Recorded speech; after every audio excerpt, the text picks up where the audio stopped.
I think hats off to Hindustan, भाई. Hindustan, you played well and you deserve all the credit. और because हमें शाबाश देनी चाहिए आपको क्योंकि आप जीते और आपको बहुत बहुत मुबारक हो. You are the best team and you won that day. और पूरे हिंदुस्तानियों को मुबारकबाद हो. We played a very bad cricket as Pakistanis. वो डिड.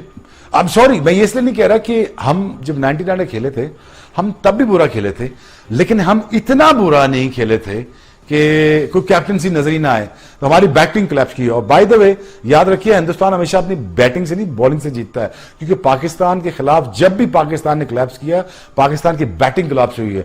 और पाकिस्तान की जो बैटिंग क्लैप्स करने में जो सबसे मेन वजह होती है, जो हिंदुस्तान होता है, हिंदुस्तान की बॉलिंग होती है. सो ये परसेप्शन गलत है जी, आपकी बैटिंग जिताती है, आपकी बॉलिंग जिताती है. आपको आज भी देख लें, आपकी बॉलिंग जिता रही है. सो मैं ये समझता हूं कि बहुत डिसहार्टनिंग, बहुत गुस्सा आया. और but at the same time Pakistan ने अपने लिए बहुत बड़ी मुश्किल खड़ी कर दी है. मैं फिर भी होपफुल हूँ, ऑप्टिमिस्टिक हूँ, शायद वो वापस आ जाएं, लेकिन यहाँ से अब कुछ बनते हुए नजर नहीं आ रहा. But it's really disappointing loss. But hats off to India, well done, you guys have done it, you deserve all the credit and you deserve all the victories. And बहुत बहुत मुबारक हो आपको. बहुत शुक्रिया आपका. Thank you very much. एक introspection होती है, हर हार के बाद एक अपॉर्चुनिटी होती है, हर हार के बाद एक तब्दीली की जरूरत होती है.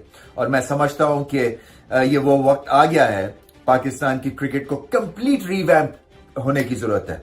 इसलिए कि जब आप भारत से हार जाते हैं, और चले हारने का भी तरीका होता है, मगर अगर आप ऐसे हारेंगे इतने एक नो शो के बाद, यानी कि फिजल आउट हो गया मुकाबला, यानी कि जैसे पाकिस्तान जो है वो इस मुकाबले में आई नहीं, तो फिर तो फैंस खफा होंगे, फिर आपके सिस्टम भी चैलेंज होगा, फिर आपकी कप्तानी भी चैलेंज होगी, फिर स्किल्स भी चैलेंज होंगी.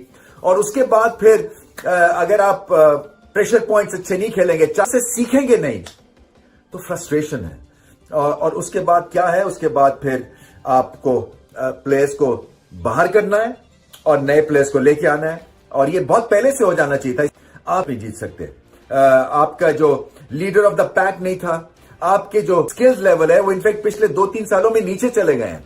और एक जो अनप्रिडिक्टेबिलिटी का टैग है, जिसको प्रॉमिस किया गया था कि हटाएंगे, वो अनप्रिडिक्टेबिलिटी का टैग जो है वो बहुत ही नुमाया हो गया. इनफैक्ट अब ऐसा कि भारत के खिलाफ कंपेटिटिव होने के लिए 5 साल में ना स्किल्स में फर्क आया, 5 साल में ना एक्सिक्यूशन ठीक हुई, ना गेम प्लान बना, 5 साल में कुछ बैट्समैन भी नहीं मिले अनफॉर्चुनेटली. बॉलर्स ने आके, बुमराह ने, सब बॉलर्स ने, कुलदीप ने उनको ब्रेक थ्रू दिलाया. And it's a complete team. Spinner भी उनके पास 3-4 हैं बड़े अच्छे. अक्षर पटेल है, वो है विकेटों पे, कुलदीप है. डिपेंड करती हैं विकेटें कौन सी हैं. दुनिया का बेहतरीन फास्ट बॉलर है बुमराह. और you know in general I suppose Hardik Pandya तीसरा है. उनका मीडियम पेसर तो नहीं कहूंगा, वो ठीक ठाक तेज बॉलिंग करता है. बट इंडिया की कंप्लीट परफॉर्मेंस, तो कंग्रेचुलेशंस टू इंडिया. तो आज मैं यही कहूंगा कि जो टॉप ऑर्डर है खास तौर पे, उसको और मेहनत की जरूरत है, क्योंकि ये पिच है, ये थोड़ी सी आपको टेस्ट करती है टेक्निकल एतबार से. सो जो 15 स्कोर या 18 स्कोर या जो करते हैं, उनको लंबा एक तो खेलना है, दूसरा आप स्पिनर के अगेंस्ट आउट नहीं हो सकते इस पिच के ऊपर, क्योंकि दोनों तरह से पाकिस्तान जो है ना उसने स्ट्रगल किया. फास्ट बॉलिंग पे भी आपकी टेक्निक थोड़ी सी कमजोर थी, स्पिन के अगेंस्ट भी आपकी टेक्निक थोड़ी सी कमजोर थी. सो इसके ऊपर काम कर. खिलाड़ी आउट थे. वो पक्की टीम है. अच्छा, इनको किसी को भी वनडे खिला दो, 50 ओवर भी खेल लेंगे. वो शुभमन गिल को ले आए T20 में, वो खेल रहा है. वो टेस्ट मैच खिला दो उसको, खेल रहा है. इस पूरी टीम को टेस्ट मैच खिला दो, पूरी टेस्ट मैच खेले. But that is the problem. Pakistan does not know कि उनकी टीम क्या है. Be very honest with you. सीधा मुद्दे पे आते हैं, क्रिकेट के ऊपर बात करते हैं. रियल बात करनी चाहिए, हकीकत बात करनी चाहिए. इसमें कोई अगर किसी को अच्छी लगती है लगे, बुरी लगती है बुरी लगे. हकीकत बात यह है कि इंडिया की टीम का इस वक्त एशिया में किसी से कोई मुकाबला ही नहीं है. दूसरी बात, वो दुनिया की टॉप की T20 रैंकिंग की टीम है.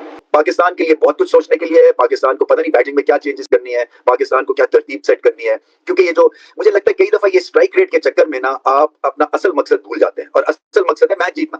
जो इंटरेस्ट कम हो रहा है, ये ग्लोबली कम हो रहा है क्रिकेट के अंदर, या पाकिस्तान में थोड़ा सा हम लोगों का नशा पूरा हो चुका है? क्योंकि हारे बहुत हो. पिछले 4 साल आप देखें आपकी टीम में क्या क्या नहीं होता रहा. हर किस्म की गलत चीज आपकी टीम के अंदर होती रही है. और जब आप हारते जाते हैं और फिर शोज जब आप हम लोग बैठ के नेगेटिव बातें करते रहेंगे और सच बोलते रहेंगे, तो ऑब्वियसली जो अवाम है, बच्चे हैं, उनका ध्यान थोड़ा सा कम होता है. देखिए, Abhishek Sharma 16 matches, 535 runs, average 33.43 का, स्ट्राइक रेट 193.84 का. क्यों है? ऐसा नहीं है कि हमारे प्लेयर्स नहीं खेल सकते, हमारे भी खेल सकते हैं. जो हम टैलेंट की बात करते हैं, टैलेंट जरूर है. अब टैलेंट को कॉन्फिडेंस कैसे दोगे? 10 महीने से हम लोअर टियर टीम्स के साथ खेल रहे हैं. We haven't played against the top team in the last 10 months T20s. और लास्ट टूर हमने किया था न्यूजीलैंड का, वहाँ पे 4-1 जो हमारे थे वो भी न्यूजीलैंड की नंबर 3 टीम थी और उनसे हमारे थे. सो अगर हम पेपर देखें और स्किल वर्सेस स्किल आप देखें तो there is no comparison. India is a far superior team. हमारे एक प्रॉब्लम है पाकिस्तान की टीम को, ये जो जीता हुआ फॉर्मेशन होता है उसको चेंज नहीं करते. ये बहुत सही बात की है. Every day is not Sunday. आपको मैच बाय मैच प्लान करना पड़ता है. बड़ी टीमें ये करती हैं. ये बासित भाई मैं हमेशा से देखता हूँ, इवन जब वसीम भाई कैप्टन थे उस जमाने में भी देखता था, नहीं विनिंग कॉम्बिनेशन को चेंज नहीं करेंगे. अब इसका मतलब ये नहीं है कि इंडिया की टीम किसी से मैच नहीं हारेगी. ये बिल्कुल मतलब नहीं है. जिस दिन इंडिया का दिन बुरा होगा इंडिया मैच हार जाएगा. सिंपल सी चीज है. मैंने पहले भी बोला था कि पाकिस्तान का भी इंडिया से कोई मुकाबला नहीं है. अगर पाकिस्तान जीतता है तो अपसेट होगा, श्रीलंका जीतता है अपसेट होगा. कि मतलब बाबर आजम को शायद होना चाहिए था. शायद होना चाहिए था. अभी भी नहीं, किसने कहा? मेरे ख्याल से मैं पढ़ा है शायद लाला ने कहा. लाला ने कहा था कि वो अफरीदी ये कह रहे थे कि वो कुछ स्कोर तो कर लेता था. ही डिडंट से कि कुछ नहीं करते थे ना. He never said he was a match winner. No he is never a match winner. लेकिन मेरी बात सुने, T20 के अंदर तुम्हारे पास मार्जिन ही नहीं है ना कि आप 50 बॉल जाया करके तो आप अपना 30 बना रहे हैं. जब आप स्कूलों में स्पोर्ट्स को करेंगे, पढ़ा लिखा एक स्पोर्ट्समैन आएगा, जब वो कॉलेज में आएगा, जब स्कूल में क्रिकेट रिवाइव होगी तो यूनिवर्सिटी और कॉलेज में तो ऑटोमेटिक हो जाएगी. मे बी पेनस्टेकिंग हो, 4-5 साल लगे इसको सारा कुछ रिवाइव करने में, लेकिन मैं वही कह रहा हूँ कि स्ट्रक्चर होना चाहिए. जब आप स्ट्रक्चर को डेवलप करेंगे तब जाके आपको उसके फायदे नजर आने शुरू. देखिए हमारे तो डोमेस्टिक का स्ट्रक्चर ही तब्दील होता रहता है हर साल, तो क्या स्ट्रक्चर हम बनाएंगे? सही कह रहा हूँ. आप मुझे बताइए ना, कभी 8 टीमें होती है, कभी 18 टीमें होती है, कभी जो है वो मड वाली पिच पे खिला दिया जाता है. तो एक आदमी बैठा हुआ हमारे सामने कि KRL से जो मैच था, एक दिन 2 घंटे में मैच खत्म हो गया. फसला बताइए जो स्ट्रक्चर पाकिस्तान टेस्ट टीम का कैप्टन वाइस कैप्टन दोनों टीम में दोनों थे. वहां थे शादाब लीड कर रहा था, उमर अमीन. मतलब ये नहीं कि बड़े विदाउट पाकिस्तान रिजवान के बुलाना था, बाबर के बुलाना, टेस्ट कहां करते. देख बड़ा सिंपल सी बात है. इंडिया के पास पक्के 5 बैट्समैन, पक्के 3 ऑलराउंडर है, पक्के 3 फास्ट बॉलर है, पक्के पिंच हिटर है. ऐसे ही बिल्कुल ऐसे ही 20 ओवर में तुम्हें ये भी नहीं पता कि तुम्हारे पक्के बैट्समैन कौन से हैं, पक्के ऑलराउंडर कौन से हैं, फास्ट बॉलर कौन से हैं. बॉलिंग कैसे करा रही है? तो सिंपल हो गया ना यार. अगर 20 ओवर में भी अगर ये मिथ करोड़ ये तुम क्रैक नहीं कर सकते तो फिर क्या करोगे? आप ये सोचते हैं ना इस पे. देखिए ऑलराउंडर के साथ टीम नहीं बन सकती, 6 ओपनर के साथ टीम नहीं बन सकती. तो जब आइडेंटिफाई करने हैं ना 5 1 2 3 ये मेरे 4 5 6 6 7 ये हैं. हालांकि मेरा नहीं ख्याल अय्यर को छोड़ना चाहिए था. दुबे आ गया बीच में. अय्यर होता बीच में तो मारता है वो. एग्जैक्टली. लेकिन ना वो पक्की टीम है. अच्छा इनको किसी को भी वनडे खिला दो 50 ओवर भी खेल लेंगे. वो शुभमन गिल को ले आए T20 में, वो खेल रहा है. वो टेस्ट मैच खिला दो उसको, खेल रहा है. इस पूरी टीम को टेस्ट मैच खिला दो, पूरी टेस्ट मैच खेले. But that is the problem. Pakistan does not know कि उनकी टीम क्या है.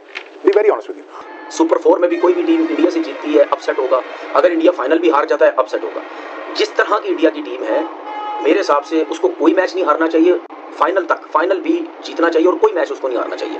ये मेरी अपनी एक सोच है.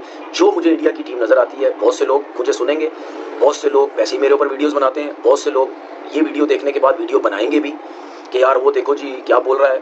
अगर यही टीम पाकिस्तान की होती, यही लेवल की होती, तो मैं तो धड़ल्ले से सबको कहता, दुनिया की किसी टीम को कहता हो यार जरा ग्राउंड में आ जाओ, आओ ग्राउंड में आ जाओ, देखते हैं कि कितनी बड़ी तुम्हारी टीम है. लेकिन फिलहाल हमारी टीम उस लेवल की नहीं है जिस तरह हम समझ रहे हैं कि जी हमारी टीम है. दिन अच्छा हुआ पाकिस्तान का, बहुत अच्छा खेलेंगे. ये मैं बार बार कह रहा हूँ, पाकिस्तान बहुत ही एक्स्ट्राऑर्डिनरी खेलेगा तो इंडिया से जीतेगा. एक्स्ट्राऑर्डिनरी किस तरह खेलेगा? किसी की बैटिंग एक्स्ट्राऑर्डिनरी हो गई, जीत जाएंगे आप. या किसी का एक्स्ट्राऑर्डिनरी स्पेल लग गया, ज्यादा चांसेस तो स्पिनर्स के लगते हैं, स्पेल लग गया तो इंडिया की टीम हार जाएगी. ये ओमान की टीम नहीं है. ऐसा नहीं होगा जिस तरह मोहम्मद हारिस ने हर बॉल लेग स्टंप पे मारने की कोशिश की, उसके रिडार में मिलती रही, शॉटें लगती रही. यहाँ पे चाहे साइम अयूब बिल्कुल आउट ऑफ फॉर्म, कोई पता नहीं है रन करेगा या नहीं करेगा. साहबजादा फरहान भी अजीबोगरीब क्रिकेट खेल रहा है, पता नहीं क्या हो गया उसको ट्राइनेशन से पहले या उससे पहले की जिस तरह की वो इनिंगें खेल रहा है समझ नहीं आ रही. उसकी सारी बैटिंग तहस नहस करके रखती माइक हैसन ने. स्ट्राइक रेट के चक्कर में, तेज खेलने के चक्कर में हर इनका प्लेयर पाकिस्तान के ऊपर लेग स्टंप पे घुमाई जा रहा बल्ले. ऑफ स्टंप की और सीधी क्रिकेट ही भूल गए. वो आउट ऑफ फॉर्म. साहबजादा की मजा नहीं आ रहा. साइम अयूब बिल्कुल आउट ऑफ फॉर्म. फखर जमान एक प्लेयर है, वो भी जैसा खेलता है उसके लग गए तो लग गए, नहीं तो वो भी आउट हो जाए. उस विनिंग कॉम्बिनेशन में जो फ्लॉज थे उसको ठीक करने में क्या प्रॉब्लम है? होना ये चाहिए. टीम डेविड ने वेस्ट इंडीज में 100 करा, अगले मैच में उसने रेस्ट करा था. तो मतलब आपको देखना चाहिए ना. तो हो सकता है माइट भी उसको इंजरी हो, लेकिन आपको अपोजिशन देख के टीम बनानी पड़ती है. आपको पिच की कंडीशन देख के टीम बनानी पड़ती है. वो